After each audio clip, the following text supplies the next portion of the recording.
We earn money, we spend it, and we stress about it. But if you had to define it without pointing to a green piece of paper or a number on a screen, how would you describe what it actually is? Societies have used small white cowrie shells like these to buy food, pay taxes, and build fortunes for hundreds of years. Other civilizations used heavy, stamped gold bars. Shells and gold have almost nothing in common physically, yet they both performed the exact same task. Money is a job description. We define it by the specific work it does for us. Think of it as a three-part multi-tool. It acts as a translator, a ruler, and a time machine. If even one of these parts breaks, an entire economy can collapse. Imagine you fix computers for a living and you want to buy a basket of apples, but the farmer's computer works fine. They don't need your help this week. This friction prevents trade and keeps society small. To make a deal, you have to find someone who has exactly what you want and happens to need exactly what you offer at the same time. Money solves this by sitting right in the middle. You fix a computer for a client who needs you, they pay you in money, and you give that money to the farmer for the apples. This is the translator. It bridges the gap between people with different skills, letting you trade with anyone, anywhere, regardless of what they produce.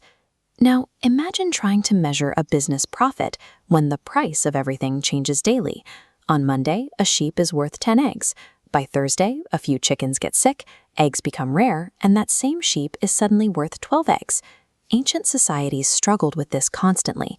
Without a standard measure, it was difficult to calculate if a business was actually making a profit or to agree on the terms of a debt.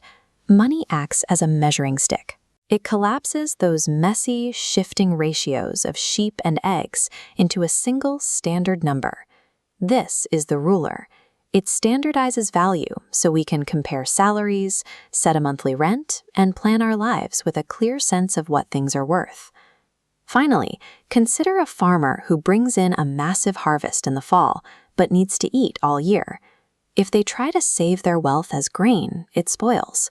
After a few months, a portion of their hard work has rotted away. By selling that grain for money, the farmer effectively freezes the value of their labor. That money doesn't shrink or spoil. It allows the farmer to take the purchasing power they earned in the fall and move it safely into the future. This is the time machine. It is the feature that makes it possible to save for an education, invest in a new workshop, or survive a bad year. We need all three of these tools to work together. But what happens if the time travel function fails?